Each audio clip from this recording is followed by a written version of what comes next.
Good evening, folks. Ken Hovind here and the crew at Dinosaur Adventureland in Lenox, Alabama. It is September the 6th, 2024. Tonight we'll be talking about OOP art. What on earth is that? Out-of-place artifacts. Things they find that they should not find where they find them. We're going to talk tonight. I got quite a bit to cover. And John Adolfi from New York is joining us here in just a minute. So thank you for joining us, John. We're going to talk about things that go against the evolution theory. So tonight, OOP art. If you want to support our ministry, we join our 777 club. Say, I like what you're doing. I'm going to help with $1 a day to help you guys keep going, winning souls. Contact Sandra if you got any questions, 855-BIG-DINO, extension 1. If you want to go to drdino.com, our website, we've been open for free for 8 years, over 8 years now. There's the Genesis Baptist Church YouTube channel. You know, Friday, September 6th is National Lazy Moms Day. I know some of them. Happy Lazy Moms Day. National Coffee Ice Cream Day. Bring Your Manners to Work Day. What happened, Sir Joe? You didn't do that, okay? National Food Bank Day. Anyway, there are two ways to look at the world. Some people look at the world and say, wow, God made a perfect world 6,000 years ago and the flood destroyed it 4,400 years ago. That's the biblical worldview. Other people look at the world and say, the world's billions of years old. Each layer is a different age. Somebody's wrong. Seriously wrong. And artifacts that they find in the ground prove which one's right. We'll talk about some of the OOP art tonight, out of place. The Bible says God made the heaven, and God created the heaven and the earth. The Bible teaches God made the earth, heaven, everything perfect about 6,000 years ago. Then there was a big flood that destroyed it in the days of Noah about 4,400 years ago. The Bible says in the last days there would be scoffers who would be willingly ignorant, 2 Peter 3:5, willingly ignorant of how God made the heavens and how the earth was standing out of the water and in the water. We covered that on video number 2 of my series. What was the earth like? Why did they live to be 900? Scoffers are ignorant of the creation, and they're ignorant of the flood that destroyed the world, and they're ignorant of the coming judgment. So the creation, the flood, and the coming judgment are three things they're ignorant. OOP art, out-of-place artifacts. People look at the world and say, no problem, God made a perfect world. The flood destroyed it, but dinosaurs lived with man. Atheists will say, no, can't be true, it's a hoax, it's a lie, it's misidentified, it's a fraud. They got to do something. Human vertebra found in Cretaceous sediment, and there is no such thing as Cretaceous, no such thing as a geologic column. So they find in Ica, Peru, proof that man and dinosaurs lived together. Evidence of humans and dinosaurs living together found in Russia, Lagoa Santa, Brazil, Mato Grosso, Brazil, Ica, Peru, Glen Rose, Texas, and Charleston, South Carolina, and many other places. There was a book written in 1870 depicting a hadrosaur on the front cover about the phosphate rocks digging out of South Carolina. They said, this is from 1870 now, not long after finding the above-named relics of human workmanship, engaged in our usual visits to the Ashley bed, a bone was found projecting from the bluff, immediately in contact with the surface of the stony stratum, the phosphate rocks. We pulled it out, and behold, a human bone. Without hesitation, it was condemned as an accidental occupant of quarters to which it had no right geologically. Professor Holmes showed me at the museum a gigantic human thigh bone, 3 inches longer than the average bone of the same kind. It was taken from these same beds. It was a remarkable fossil. Fossil human hands found in Cretaceous rock. So there's two ways to look at this. This is called out-of-place artifact. You shouldn't have human bones there. No problem. God made a perfect world. The flood destroyed it. Dinosaurs lived with man. Can't be true. It's a hoax. We know it didn't happen. New Scientist magazine ran an article. Researchers found several types of dinosaur and were surprised to find frog, fish, turtle, small mammal, and plant fossils as well. Here's a picture of one of the Ica stones, of which 50,000 have been found. Stones with dinosaurs and humans carved on them. Not all have dinosaurs on them, but thousands do. Dr. Ball has some of these in his museum. In Peru, there's a museum of 50,000 of these stones carved in the Ica civilization, clearly showing dinosaurs. Did dinosaurs live with man? On the side of this building, look at that Nazca lines, the secrets of the Ica stones. You can get this book from, do we sell this one, Sergio, or anybody know? We should get it and sell it. It's excellent, okay? Anyway, contact our office if you want more on that. Oh, Dennis Swift, he's pastor of a church in Oregon. There on the side of the building is obviously a stegosaurus. On my video 3, I cover lots of evidence that dinosaurs lived with man. Our guest tonight, John, said he's got some stuff from Glen Rose, Texas, out south of Fort Worth there, in the Paluxy River. I've been there many times. Carl Baugh has a museum there. They dig up the rock and find dinosaur and human footprints together. Atheists scoff at this, say it's not possible, it can't be true. Can't be true. Yes, it is true. See, giant dinosaur footprints. Here's a kid taking a bath in a footprint. And there's a dinosaur, a human footprint right next to it. This is a casting of the human footprint right here. The guy had to be 12 feet tall to have a foot that size. Okay? So I think the evidence is overwhelming. We've been lied to about the dinosaurs. To my surprise, the book documents hundreds, not just a handful, well-exposed dinosaur track sites. The dinosaurs running through the mud as if they're, fleeing the flood. See, Noah's flood wouldn't kill everybody in one day. It may take weeks as the tide goes up and down, comes up higher, and everybody's running for high ground between tides. And all of a sudden, they leave footprints behind. All you got to do is let them dry in the sun a couple hours to preserve them. Then the next layer of mud preserves it. Trackways, nests, eggs, coprolite of the reptilian masters of the Mesozoic, and chronicled from all over the world. The record is an impressive one in terms of not only abundance and geographical distribution, but also quality of preservation. Lockley and Gillett report more than 400 dinosaur track sites in North and South America alone. They especially note 12 large localities around the world that contain more than 1,000 individual tracks and or more than 100 different trackways. How do you get dinosaur tracks preserved in the mud? Simple. There's a friend of mine in North Carolina has over 1,000 dinosaur tracks on his property. Dinosaur footprints. This is not just once in a while. They're all over, as if they're fleeing a flood with rising and lowering tidal surges. 1848, a geologist representing the Peabody Museum and Harvard University discovered a rock near Niagara on the shores of Lake Gilva, a layer containing fossilized human tracks, 16 to 24 feet below the surface. Flint described the tracks in these words, written in 1884. The footprints are from 1/2 to 3 inches in depth, and none exceed 18 inches. That's a big foot. I'm 6'2" and got a 12-inch footprint. Some of the impressions are nearly closed. It's like stepping in the mud, and then you come out, and the mud squeezes in, falls in, falling back into the impression, and a crevice about 2 inches in width is all one sees. At my first glance, some parallel to one less deep gave me an idea that the owner of the latter was using a staff to assist him in walking, so he's leaving a hole behind. And some of the substance flowed outward, leaving a ridge. Seen in one secured for the museum, the stride is variable, owing to the size of the person, the changing nature of the surface he's passing over. The longest one uncovered was 17 inches. A length of foot, 10 inches, with in width 4 inches. Arched feet. Steps in a right line, measured from center of heel to center of great toe over 3 steps. The people making them were going both ways in a direction consistent with that of a present lake shore, east and west, more or less. Among these and others in nearby sites, Flint found examples of both barefoot and well-defined sandaled footprint impression. All were geologically dated as being over 200,000 years old. When they say geologically dated, that means they use the stupid geologic column, which does not exist. Okay. Now, supposedly at this remote time, man was nothing more than a naked, hairy creature, capable of chipping a few flints and just beginning to overcome his fear of fire. In sharp contrast, Niagara finds reveal the intelligent use of a walking stick, the wearing of sandals that appear to have been best designed for comfort and protection. We're confronted here with not just a footprint of a half-beast, but rather the footprint of a civilized being. Earl Flint, Harvard University. 2 years earlier, in the summer of 1882, working in a quarry in Carson City, Nevada, they brought up a layer of sandstone covered with fossilized animal tracks, among them a number having belonged to the extinct mammoth. What caused considerable scientific consternation was the fact that several human tracks were also found. The tracks were in 6 series, each with alternate right-left tracks. The stride from 2 to 2.5 to 3 feet. Individual prints were 18 to 20 inches long, that of a giant. The straddle, the distance between right and left footprints, was 18 to 19 inches. The geologist Joseph LeConte read a paper on the investigation done in the tracks and attempted to explain them as marks left by an extinct giant sloth. Oh yeah, that's quite obviously the footprint of a sloth. I mean, anybody can see that. That lived 2 million years ago. See, it can't be a human.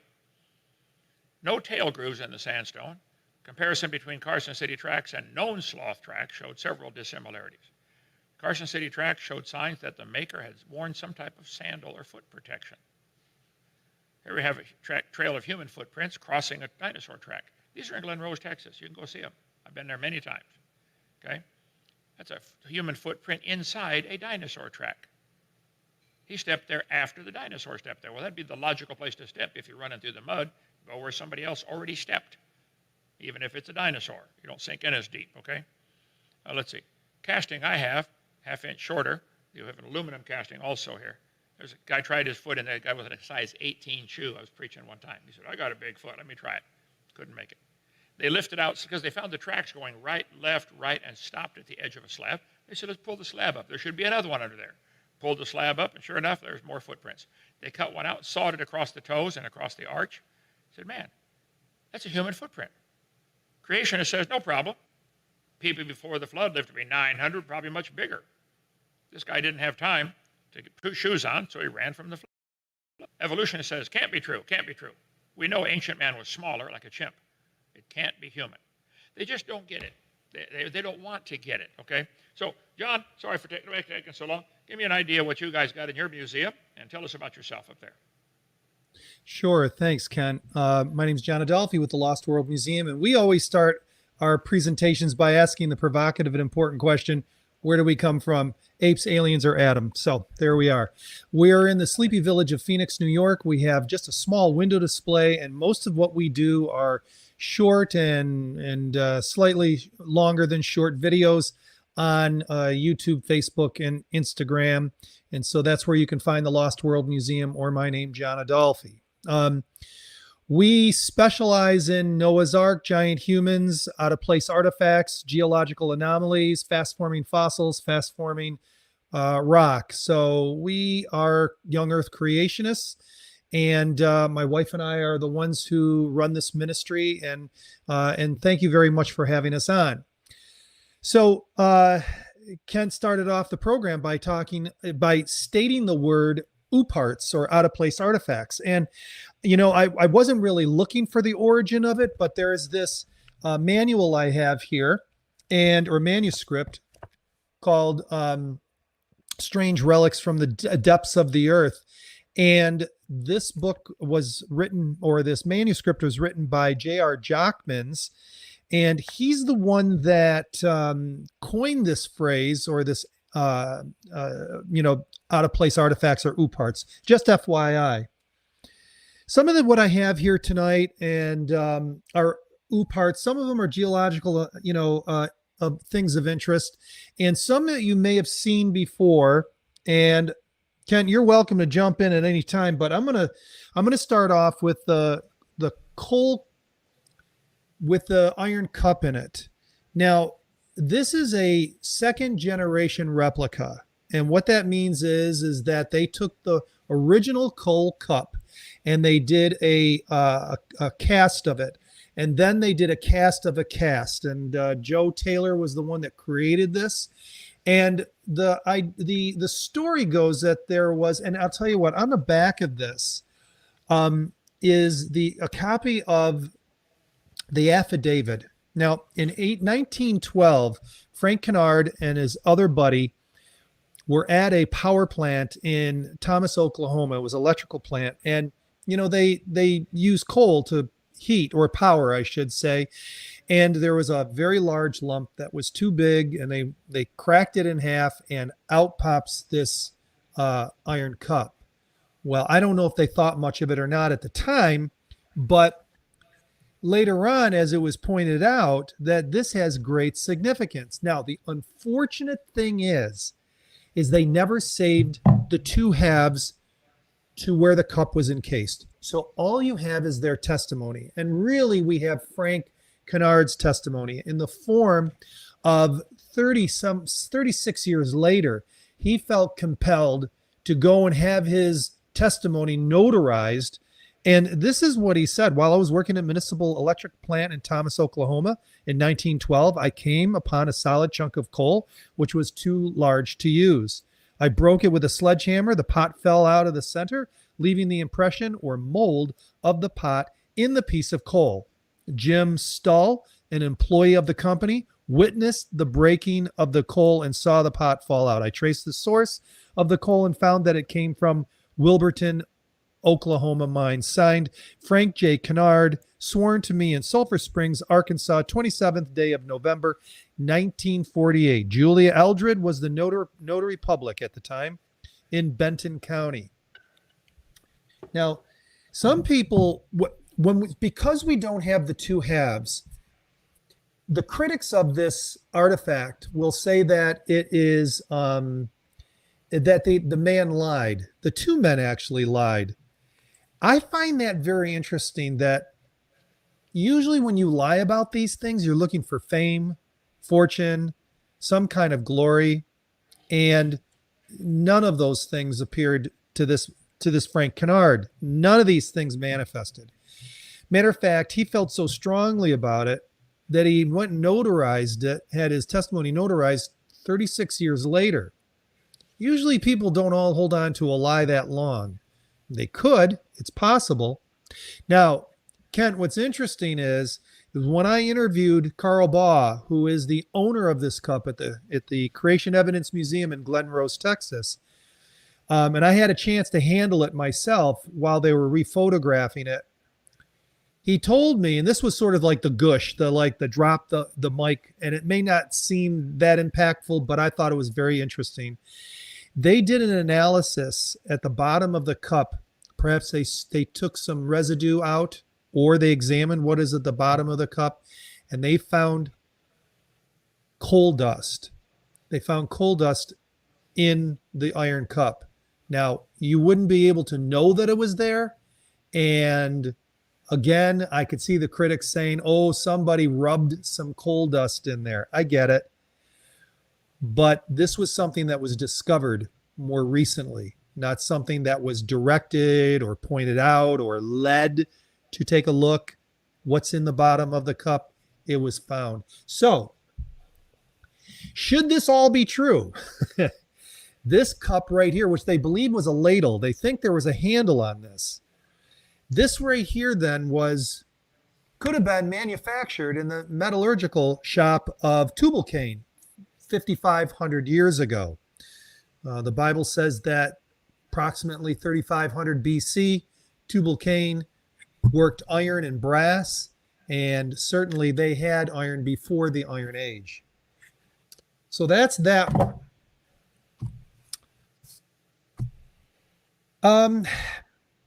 A truly out-of-place artifact that isn't from the pre-flood world that appeared 2,200 years ago is and this is just a small little replica of the Antikythera device. This was found off the coast in Greece, and it was in, I don't know if it was about 100 feet of water, but this was found with a ship that had sunk, and it was all broke to pieces. They were looking for treasure. And in there, they found this thing. I'll give you a little bit of a close-up, and you can see x-rays and a better rendition of this online, but just take a look at it for right now.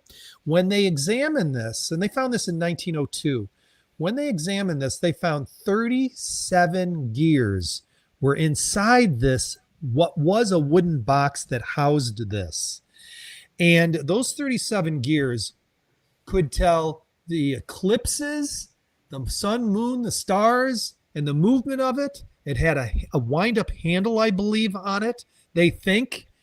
And what's really interesting is that one website reported that it had the ability to tell you when the next Olympics, because the Olympics were a long time ago, and then they restarted in 1896. So way back when, and it would even tell you the date of the next Olympics.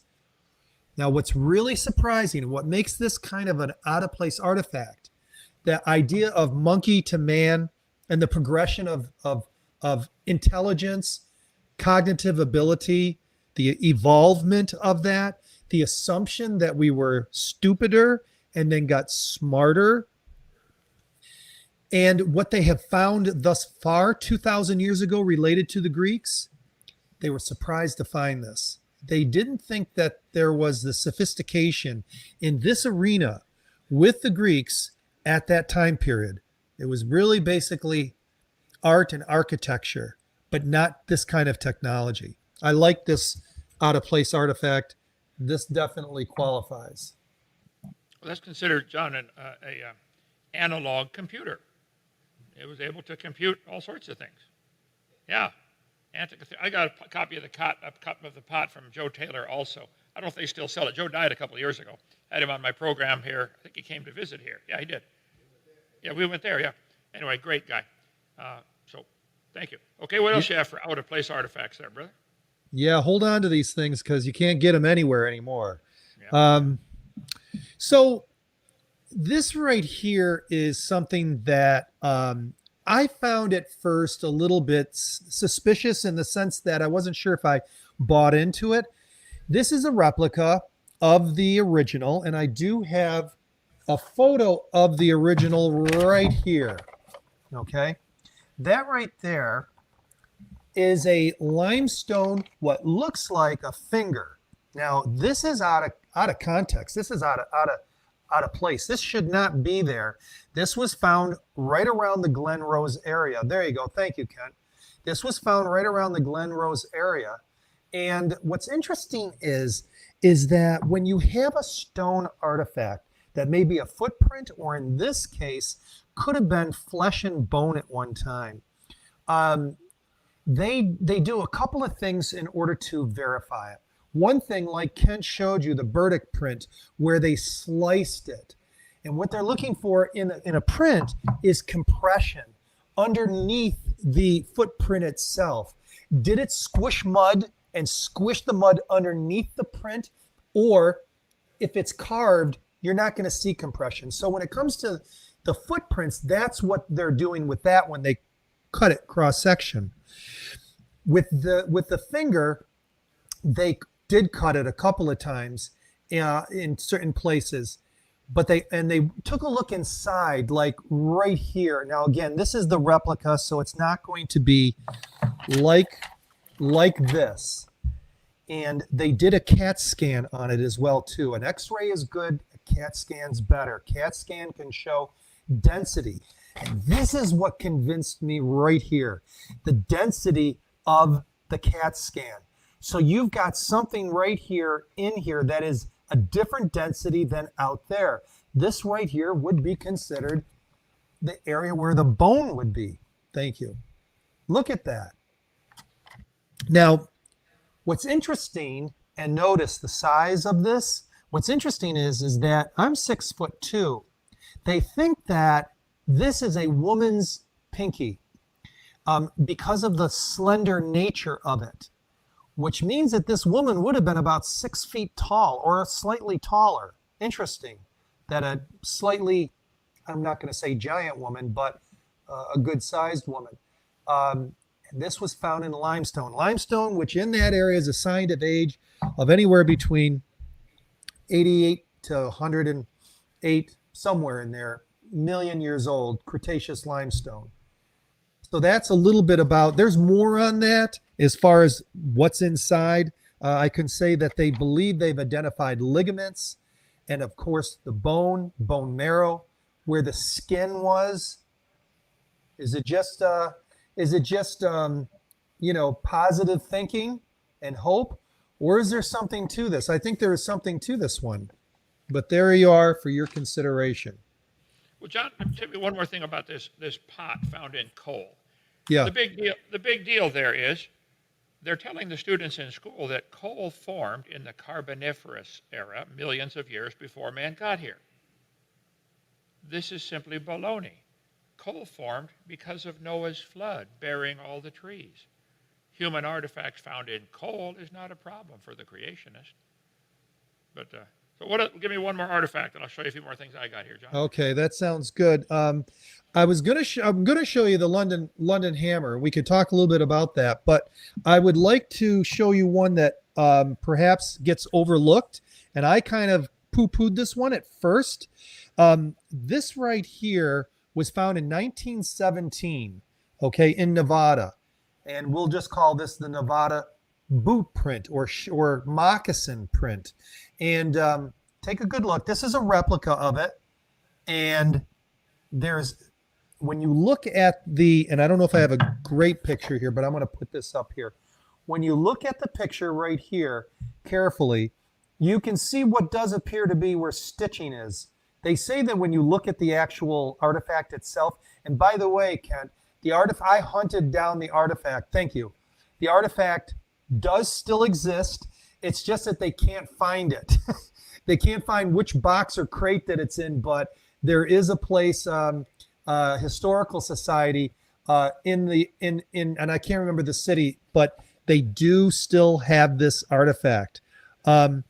Here's the thing. Here's what the critics say. The critics say that this is not a boot print or a moccasin print. It's ironstone. So I went and got myself a piece of ironstone.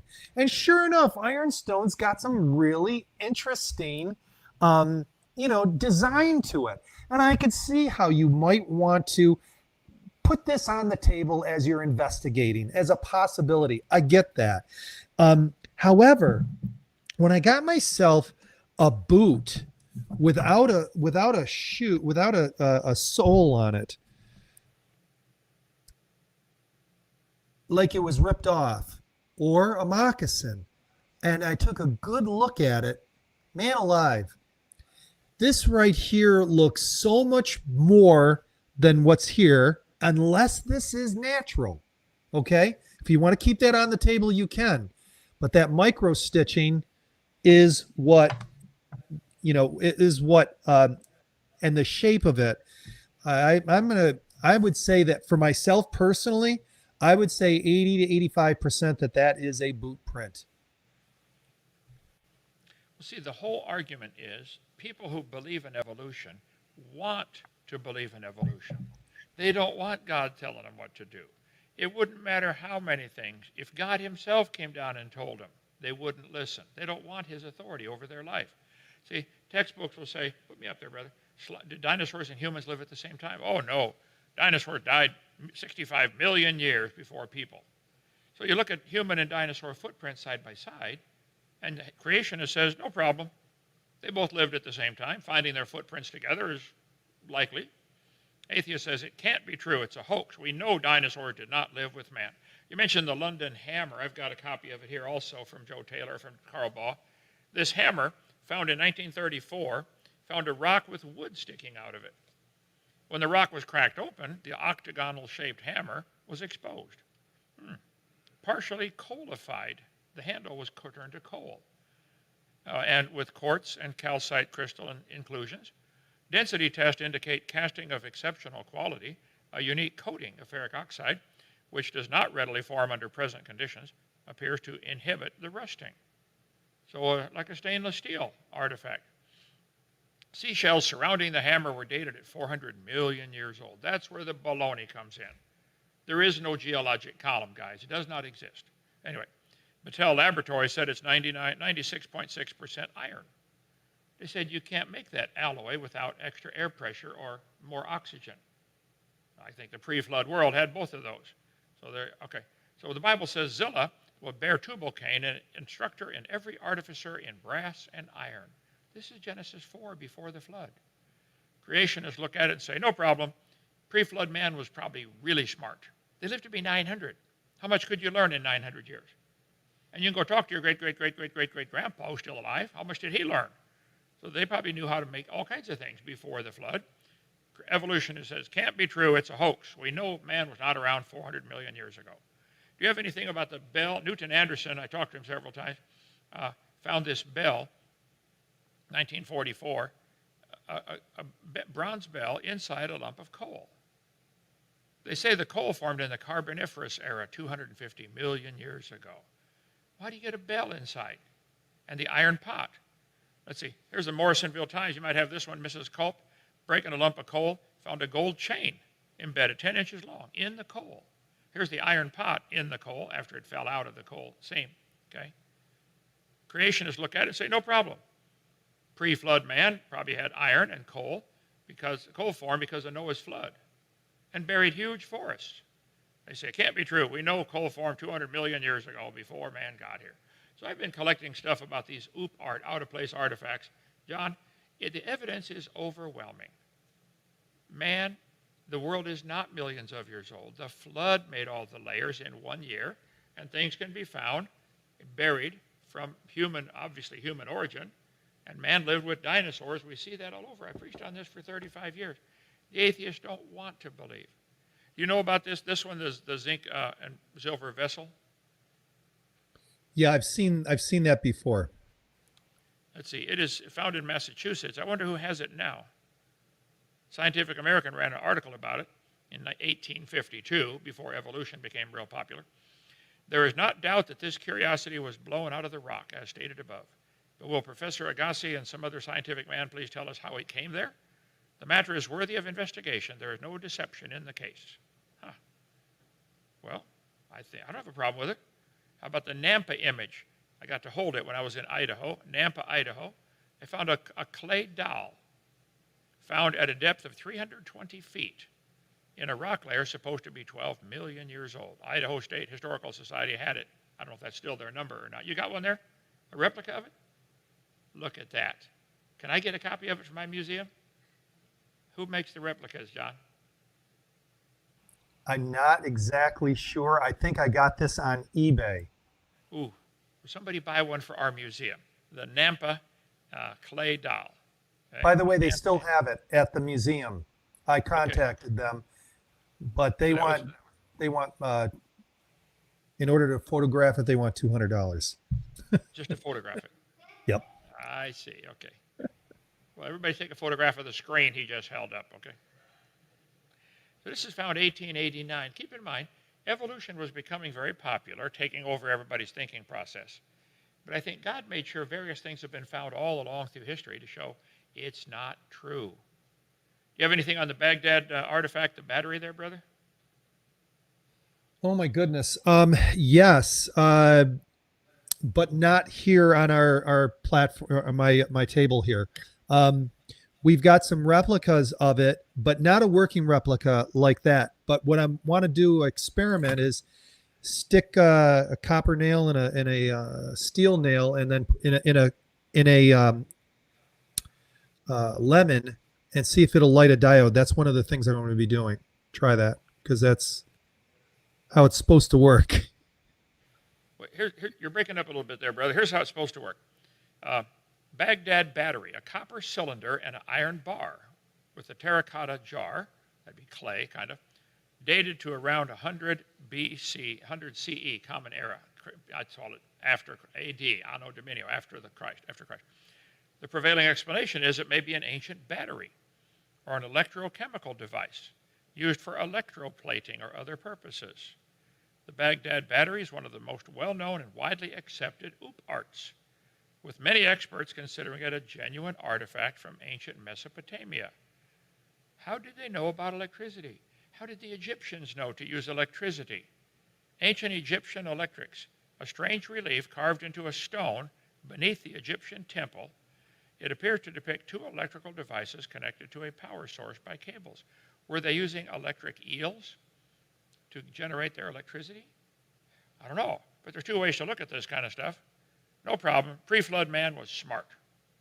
Evolution says, it can't be true. We know it's a hoax. They were dumb. We're smart. Okay. They didn't have battery 2,000 years ago. See, Adam came pre-programmed from the hand of God. He could walk, talk, name the animals, get married first day. Then Adam probably walked with God for 100 years and learned even more. Then Adam lived long enough to meet his great-great-great-great-great-great-great-grandson, Lamech. How much knowledge could they pass on? Unbelievable. I think we've got the whole wrong view of the world. We've been taught to look at the world like, wow, it's billions of years old. Ancient man was dumb like a monkey, and now we're smart. Exactly the opposite is true. What else you got there, John? All right. So this is not an out-of-place artifact, but it does help date stamp geological processes. And you've probably seen this before. This is the old spark plug in stone. That's a champion spark plug. And, whether it's the iron that's leaching out that's congealing this or some other method that it congeals, that is no more than than 20, 30 years old. And it could be even less time than that to form this. But regardless, if you were to see this stone and you were to try to age this without this little date stamp in there, it'd be interesting to see what people would come up with, Yeah. They come up with a great age. See, they want the Bible to not be true. Jesus chaps their hide. I'd say get some Vaseline then, okay? He's the boss. And as far as things petrifying, the London hammer, what else? Oh, I don't know if you've seen mine. Somebody sent me this. I'll show you a picture of it. This is a petrified pickle. It was found in the jar. They sent me the jar too, but somebody broke the jar in our museum. The lid rusted off, and the pickle turned to stone. Petrified pickle. It does not take long for things to petrify. Here's a mortar and pestle found in 1880 in California gold mines. Let's see. Deep in a mine shaft, it's 9 to 55 million years old. Ooh, yeah, okay. And they find human artifacts. Smithsonian, one of the critics, said if Professor Whitney had fully appreciated the story of human evolution as it is understood today, he would have hesitated to announce the conclusions, notwithstanding the imposing array of testimony. Excuse me. The Smithsonian is saying you should not have announced you found it because it goes against our theory. Ah, I see where Smithsonian stands on this. Two ways to look at this. No problem. Pre-flood man was smart. It can't be true. It's a hoax. We know ancient man was dumb. Smithsonian is responsible for hiding all kinds of things that go against the evolution theory. 1950s, Thomas Lee, National Museum of Canada, found advanced stone tools in glacial deposits. The deposits were 65,000 to 125,000 years old. The director of the museum was fired for refusing to fire the discoverer. You're not allowed to discover things that go against evolution. Tons of artifacts disappeared into storage bins at the Museum of Canada. You Canadians ought to get upset. The discovery had to be killed. It would have forced the rewriting of almost every book in the business. Well, then rewrite the books and tell the truth. This coin-like object found a well boring in Long Ridge, Illinois, 114 feet down.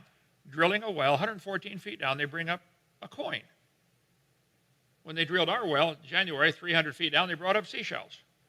Here's a fish swallowing another fish. Here's a fish giving birth to another fish. How can this be? Well, there's two ways to look at this. No problem. The flood buried lots of stuff quickly, even in the process of giving birth. Okay? Can't be true. It's a hoax. We know it takes millions of years for things to fossilize. You don't know any such thing. All over the world, petrified trees are standing up. 30-foot petrified tree found in the Kettles coal mine in Cookeville, Tennessee. The top and bottom are in different seams of coal. Wait a minute. They say a forest has to grow, gets buried, turns to coal, more layers come on top over millions of years, a whole other forest grows. 27 consecutive layers of coal indicate billions of years. No, indicates the flood did this. Artifacts that are considered out of place is only if you've been brainwashed into believing the earth is billions of years old. The layers of the earth are different ages, which they're not. The geologic column is stupid, okay? Art can't be right. They must be frauds, hoaxes, and we must protect the evidence. Evolution, okay? Look at the petrified tree standing up. What are you going to say about that? Creation says no problem. The flood buried lots of stuff quickly, including trees standing up. Each tide made a different layer. Evolution says it can't be true, it's a hoax. We know the layers of the earth are different ages by millions of years. You don't know any such thing. They say it takes millions of years for things to fossilize. Fossils. Definition, the minimum time to take a fossil is 10,000 years. Really. To process the petrifying wood takes millions of years. Really, wood doesn't rot for millions of years, okay? The trees in Arizona, petrified forest, 225 million years ago. Here's a piece of wood from Arizona's petrified forest where the guy chopped on it before it petrified. I doubt he chopped on it after it petrified, okay? All kinds of evidence of things fossilizing quickly. One thing all types of fossilization share in common, they require the dead organism to be trapped underneath layers of sediment. This is what makes the fossilization such a rare event. You think it's rare? Curious Mercat in the United Kingdom. If the organism is left exposed after death, it will be destroyed by decay or scavengers. Under the right conditions, fossilization can occur relatively quickly, in the ballpark of hundreds or thousands of years. Well, you need to get up to speed on your science there, guys. Giant dinosaur fossil count. 11,000 dinosaur fossils have been discovered, 2/3 of them in North America and Europe. According to the snippet, Dinosaur Discoveries Are Booming, published a few months ago, 11,000 dinosaur fossils have been unearthed worldwide. Countless billions of plant and animal fossils are found in extensive graveyards. Let's see, billions of straight-shelled chambered nautilus are found fossilized with other marine creatures in a 7-foot thick layer within the red wall limestone of Grand Canyon. This fossil graveyard stretches for 180 miles across northern Arizona and into southern Nevada, covering an area of at least 10,500 square miles. You're saying fossils are rare? Excuse me? No. The speed at which organism occurs strongly depends on the size. Tiny organisms, eggs or embryos, can actually fossilize quickly, perhaps in a matter of weeks or months. Eggs may be particularly good for rapid natural fossilization. As many marine species, they show adaptations to slow the rate of decay. A good idea if your method of fertilization involves floating around in the sea. In the laboratory, paleontologists have been able to fossilize lobster and shrimp eggs in 2 to 8 weeks. Researchers in Washington developed a method that can speed up the process of wood petrification, which begins with permineralization, in the lab, producing chemically petrified wood in a matter of days. It doesn't take millions of years. Here's a petrified cowboy boot. Have you seen that one at Carl Ball's museum there, brother? Yes, I have. Got the cowboy's leg still in it. Here's the way the pickle was delivered to me in that jar. The lid was rusted off. The guy told me, there's this in Anaconda, Montana, David Crosby. Crosby said, look, we found an old house out in the woods. The walls are falling apart. The roof's gone. And there was a pantry. In the pantry, what's left of the pantry, there was a jar with the lid rusted off. And inside was a petrified pickle. Would you like it for your museum? I said, of course. Who on earth would not want a petrified pickle? I better not. Okay. Petrified peanut cluster, Ripley's, believe it or not, in the Ripley's Museum. A cluster of peanuts growing underground. Petrified charcoal briquettes, man-made charcoal briquettes. A petrified teddy bear. Do you have one of these, brother? I do. There's a place in Czech Republic where there's a little waterfall that splashes real high mineral content water. You can put anything around there, and it'll be mineralized in a matter of weeks. Petrified water wheel in Australia. Turned to stone. How are they going to answer this? No problem. The flood buried lots of stuff quickly. Only takes 24 hours to petrify something. Evolutionists. Can't be true. We know it takes millions of years. You don't know any such thing. It did not take millions of years. There's a fishing reel stuck in the rock. I think maybe that proves they were fishing billions of years ago. The reel in the rock. UTC geology experts can't explain it. Go to the Southern Forest World Museum, where they have a petrified or mummified dog stuck inside a tree. Chased a coon up there or something. Don Brown has the dog. I don't know if that phone number's still any good, Waycross, Georgia. Mummified in a tree. 4-year-old hound dog, 20 feet up inside a hollow oak. There's the head. They named it Stucky. Good name for it. Cowboy boot. Petrified foot still in it. Fish giving birth. Hammer. Coalified and petrified handle. Petrified bowler's hat. Found in New Zealand at a mine. Petrified crayon. A kid sent it to me. I found this fossilized crayon to hopefully help you. I found it in Sanders, Arizona. This is in northeast Arizona. We live in a very dry climate. I found in a fossilized area. Your friend, misspelled, Randall. Okay? Thank you, Randall. Petrified pincushion. Petrified man. The whole man was petrified. He was buried. 14 years later, his wife died. They were going to bury her next to him. When they opened up the coffin, they dug a hole first and water soaked into the hole. They said, oh no, Grandpa's in the water. We got to dig a new spot. The occupant of the coffin had been turned to stone. It's 1897, presumably as a result of continued flow of water. 62-year-old widow didn't have the faintest idea what was causing the pain on the right side of her stomach. So she went to the doctor's office where x-rays were quite revealed a surprise. A perfectly formed, petrified skeleton of a fetus. She was pregnant and didn't know it. It's an extremely rare case. said the obstetrician. Let's see. The fetus had been inside her abdominal cavity near her intestines for at least 55 years, or 15 years. I see. I was shocked. They told me I'd been pregnant for so long. I guess so. It does appear that the baby was about to be born when it died inside the mother. Huh. A petrified fetus. Let's see. A woman in Rockville, Maryland was taken to the hospital by Brian Lackey of Snowden, Washington, where a petrified fetus was removed and taken to George Washington University Hospital. I met Brian at Oklahoma and Oregon back 22 years ago. Petrified man, 5'7", and weighed 356 pounds, on display around 1900. Another petrified man found in Montana. The man was 5'8", examined by many doctors and proclaimed to be genuine. Petrified. Petrified sacks of flour at Eureka Springs, Arkansas. They turned to stone. Petrified jellyfish. Handy farm devices, 1909, tells how to petrify things so they last longer. They give the formula to petrify the handles of your tools. Petrified teddy bear in our collection here. Who's got the real one? Vance Nelson, Creation Museum, has the real one. Petrified bowler's hat. Petrified coil of rope. I just think we've been so lied to, all brainwashed. This is no problem. Things fossilize quickly. The flood of Noah. The Bible said the scoffers will be ignorant of the creation and the flood. Here's the real problem right here, John. They did not like to retain God in their knowledge. No problem. God, you made the world. I will freely worship you.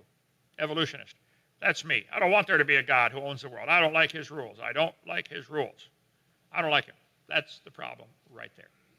Can I have Yeah, well, I got a story for you I think you're going to find really interesting. I was on the banks of the Pluxee 3 years ago, and we shot this video, and there was so much background noise, Kent, that we could not even make the video. And then AI, wow, we were able to remove the background noise, and we just released a video a couple of weeks ago. Here's what happened. Carl Baugh, back in 1984, was on a speaking engagement one weekend, and 3 scientists show up unannounced. And so he called his buddy, who got his 17-year-old son, Temple Summers, to go down to the small little shack of a museum it was at the time and show them the evidence, the creation evidence. So Temple didn't know who these men were. And so he just went through the museum and showed them the Burdick print, the one that you showed that's all sliced up. He showed them a couple other things, and then he showed them the London Hammer. And when he showed them the London Hammer, he turned it upside down and showed them the back of it first so that they could identify. And they said that, oh, this is Ordovician. And so then when he turned it over, their jaws dropped. Each time he showed them a creation evidence, they would huddle and then talk amongst themselves, and then they would just cast it off. The 3 people that were there, one most people probably never heard of, is James Barlow. He is Yale trained geologist who worked as a professor at University of Indiana. The other 2 was Stephen Jay Gould, and the other one was from Oxford there, Richard Dawkins. Each of them in their mid-20s. They all showed up at the same time together as a group. When I interviewed Temple to get his side of the story, because he was there some 40 some odd years ago, he said it was so frustrating. They were so dismissive about everything that they looked at that it was starting to get under his skin. When they got to one of the prints, one of the footprints, it may not have been the Burdick print. When they got to one of the prints, Dawkins says that can't be Cretaceous limestone. And Barlow, who is an expert in this field, looked at it and said, I don't know how to explain it, but it is Cretaceous limestone. And Dawkins just basically dismissed it and said, that's impossible. And so they left. Never heard from them again. That story was never written down. That was not published or anything, but it's true, and it happened, and I find it terribly fascinating. Is Temple still alive? Is Temple still alive? He is, and I'm going to be doing an interview with him to have him tell the whole story as he saw it happen. You know, Okay, two things. Can you get him to contact me? I'd like to absolutely, interview also. Secondly, absolutely. how do people get hold of your channel? What is your channel again? So the channel is either John Adolfi or Lost World Museum, and I hang out primarily on Facebook and YouTube in that order. And you can always go to our website, have a look around. We've got some unique things in our store. That's lostworldmuseum.com. And if people want to come by and see your stuff, where are you located? I'm located in the village of Phoenix, and our real estate business is right next door to it. So you're more than welcome to stop by. We don't have as much stuff as Kent does at his museum, but we certainly would be more than happy to talk with you and show you what little we do have there on display. That's Phoenix, New York. Phoenix, New York. That's right. Not Arizona. Okay. That's right. Brother, thank you so much. I think it's time Christians get busy, and your neighbor kids are being brainwashed. They're being lied to. Every one of you can do something. Brother, I wish there were thousands of little creation museums, one in every city. Start one and just pick a room in your house you're not using anyway. Start filling it with artifacts or copies of the artifacts. Is Joe Taylor's nephew going to continue making the replicas? Because Joe Taylor was making replicas. I think they shut the whole thing down, Ken. That's so sad. All that stuff we need to get. If anybody's got some money, want to buy it all, our museum. Can you make replicas, brother? Okay, yeah, we got some artsy type folks here that maybe could do that. So I talked to the nephew, months ago after Joe died, and I'd like to say, let's just buy all of his museum stuff. He had a bunch of cool stuff. Well, John, thank you so much. If you get cold up there in New York, come on down to Alabama for the winter. I will. Thank you. Thank you, Ken. Thank you for coming on the show, John. Thank you so much. All right, folks, there we have it. Oop art, out of place artifacts. Listen, they are not out of place if you believe the Bible. They're right where they belong. An iron pot inside a lump of coal, no problem. People were smart before the flood. Tubal-Cain was an artificer of brass and iron. So to find an iron pot inside coal that formed during the flood is no problem. You atheists are the ones that have the problem, and I'm sorry about that. You need to get a new religion. Your religion is stupid, okay? It's not true. Man always lived with dinosaurs. They carved them on rocks. They carved them on the side of their temples. There's overwhelming evidence. Dinosaurs lived with man. Get my video number 3 of my seminar series, 18 hours, $50 for the whole thing. When you're done watching it, you can send it back, get your money back. If you can beat a deal like that, show me where, okay? Video number 3 is all kinds of evidence that man and dinosaurs lived at the same time. I got a lot of the oop art stuff on here on video number 3. Please, get them, give them to your friends. I tell you what, for your Christmas list this Christmas, why don't you buy about 20 of those sets and give them to everybody for Christmas? You might change a life forever. Yeah, we'll give you a discount. We're not in this for the money. If we are, we're losing. We don't have, we're not doing very well. I'm open for free for 8 years. Come on. Come down and visit us. Lenox, Alabama, Dinosaur Adventureland. Let me put this back to the front. Put that back up, brother. I'll move over, okay? There's all the channels that we're on. And if you want to get a hold of us, there's all the contact info. 855-BIG-DINO is our, yeah, okay, you better move the camera. Okay, break my neck here. DrDino.com, our website. We're on Odyssey and Rumble and a whole bunch of places, okay? They're all listed on DrDino.com. If you want to talk to me, 855-BIG-DINO, extension 3. I get calls every day, and I say, hello, Kent Hovind here. They say, is this really Kent Hovind? I said, let me check. To get my driver's license out? Yeah. I'm nobody special. Yes, ma'am. Christmas special, 10 of those for $300. 10 sets of these for $300. All your Christmas shopping. There you go. Thank you, ma'am. And pray for one of our guys that worked here for quite a while. Moved on, Rex. They've discovered, he still lives in the area, good friends of ours, has discovered a brain tumor the size of a baseball. So we'll find out what's going to happen in the next couple of days. So let's pray for Rex and Tiffany right now, and pray for those that still believe they came from a rock. We want to help you. Heavenly Father, would you please use the OOP art and the information, just use the facts, the truth, to change people's mind about, Lord, you made the world. You destroyed it with a flood. And these people are willingly ignorant of those two facts. And they're willingly ignorant of the coming judgment. Lord, please get them ready for that. I pray that somebody will watch this show tonight and get saved and give their heart to you. And Lord, we pray for Rex right now, that you'll comfort him, give the doctors wisdom to know what to do. Lord, I pray for Tiffany, give her comfort in all this, Father. Help us to be a blessing to them during this time of trial in their life. Use our little ministry and John's little ministry to reach millions worldwide now. In Jesus' name.